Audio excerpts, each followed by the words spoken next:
Yeah, so last year we found a pretty bad bug in DNS. Got everyone together, got it fixed. During that whole process, I basically told people, I don't want to hear a word from you guys about DNSSEC. We have a pressing need to get Dan Bernstein's fix, which should have been deployed in 1999. We need to get that thing out there. After the building's not on fire, maybe we can start talking about building codes. Well, a few months after the patch was out, I'm like, well, it's been a few months. I said I'd take a look. Let's start studying what this DNSSEC thing is actually about. And it turns out it's not about anything bad. It's not a big mess. It's simple. It's straightforward. I mean, all DNSSEC says is when you get that basic piece of information you were looking for, a mail server and address. By the way, there's also a key. You know, whenever you can get one, you can get the other. It's not actually that complicated. We've dramatically overstated the complexity of DNSSEC. DNS is already the world's largest and most successful PKI. It's just, we forgot the keys. In the DNS author's credit, they built the thing in 1983, cut them some slack, but I think that actually predates, the very systems. It is going to be a challenge to get DNSSEC, the DNSSEC root signed. Some people think you can do DNSSEC without the root signed. And I say, how would you like to do DNS without a root from which to get the server for COM and CN and Christmas Island? How would you like to depend on like a random cluster of machines that goes up and down, and now you have no more root, you just go to this random cluster? Okay, it'd be miserable. Reliability would plummet and collapse into the ground. So we need to be able to make systems that have proven themselves to be the answer and that have proven themselves to work at scale. And it looks to me, if we move a lot of trust so that it is bootstrapped out of DNSSEC, because DNS has worked so well, we have an example of a distributed database that everyone trusts and that scales to every user. My God, it's 2009. We don't have secure email right now. We could, but we don't. It's 2009 and we can't do secure remote management, at least not reliably. Can we fix that? How many systems can we fix? How many of the exhibitors here at Infosec Europe would actually in 2 years have all new products in their booths, be able to make all new promises, be able to deliver all new services? Give us DNSSEC to bootstrap trust,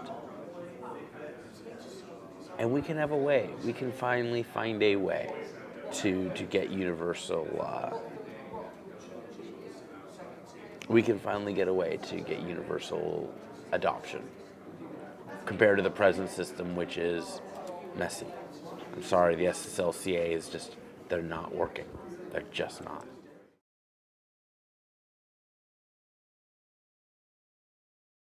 So the reality is that security is for real now. I mean, we're not talking about fighting kids anymore. We're talking about fighting people with kids who would like to feed them. I mean, security in 2008, 2009 is all about how do I make money? How do I make a lot of money? That has made the problem enormous. It's bigger than any one company. I want you to watch this for a second. Let me give you a fairly realistic, real-world scenario. You have some website, their ad network gets hacked. Their ad network provides vulnerable PDFs to browsers that come by. Those PDFs exploit the machine silently and install a full botnet on that node. That botnet goes ahead and sends credentials from the user, bank credentials from the user, and also starts flooding some poor other person off the internet. Now, who's at fault for this? Is it the the website owner because they had the bad ad network? Is it the ad network owner because it got compromised? Is it Adobe because they're the ones who gave code execution to that ad network? Is it Microsoft because it's their browser or their operating system and they somehow should have done something better? Is it the bank that loses the money? The answer is pretty much yes and no to all of them. We're so far beyond possibly assigning blame. Forget assigning blame. We've all got a shared enemy, and that includes researchers if a researcher was the one who found the Adobe bug in the first place. We've all got a shared enemy. That bad guy who's attacking all of us, even the researcher, because it's his stuff. So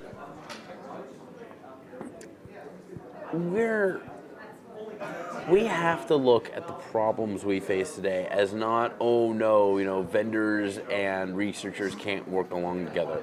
Now, I've been working with so many vendors for the last 8 months and beyond, and it's mind-boggling the amount of work that has to be done. But we have to do it.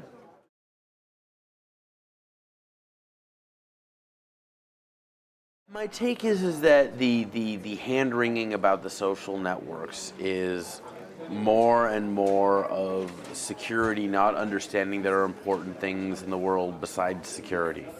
It's like, you know what? LinkedIn finds people you want to work for and work with and hire. LinkedIn will potentially prevent you from hiring people you don't want to hire. Like, there's straight up, no question, money surrounding that. Like, social networks are how how a lot of friend networks are managed nowadays.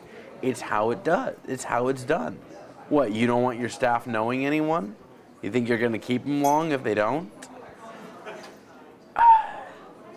I get what people are trying to do. I get what people are trying to say. But really, it's false asceticism to say, oh my God, social network, people are talking to each other, that must be bad. Okay, it's email. It's email with better graphics and better user interface, but it's email. Relax. Let it go. Deal with the aspects. I mean, realistically, actual exploits, ad network issues, those things are going to be a problem, but a lot of people want to overreact. They're just a bunch of kids having fun. Relax.